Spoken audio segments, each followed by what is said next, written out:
செவ்வாய் தோஷத்தினால் ஏற்படும் திருமண தடைகளை நீக்க ஈரோடு மாவட்டம் சத்தியமங்கலம் அருகேயுள்ள கொடுமடு என்ற கிராமத்தில் உள்ள பால தண்டாயுதபாணி என்ற முருகர் கோயில் இருக்குதுங்க.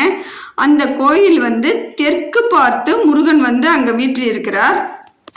300 ஆண்டுகள் பழமையான கோவிலுங்க. அந்த கோவிலில் போயிட்டு நீங்கள் வேண்டுதல் வச்சுட்டு நிறைவேற்றிட்டீங்கன்னாக்கா உங்களுக்கு எளிமையான முறையில் உங்களுக்கு செவ்வாயால் இருக்கக்கூடிய அத்தனை பிரச்சனைகளும் நீங்கிட்டு திருமணம் விரைவில் நடக்குங்க.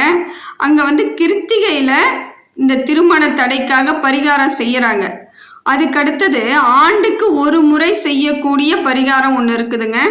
பார்வதி யாக பூஜைன்னு ஒன்று செய்கிறாங்க. அங்கே செய்யக்கூடிய அந்த பூஜையில் நம்ம போய் கலந்துக்கும் பொழுது பார்வதிக்கு தேவிக்கு எப்படி ஒரு அற்புதமான துணை சிவன் கிடைக்கிறாரோ அதை மாதிரி நமக்கு ஆணோ பெண்ணோ ஒரு நல்ல துணை கிடைப்பாங்கன்னு சொல்லிட்டு சொல்கிறாங்க.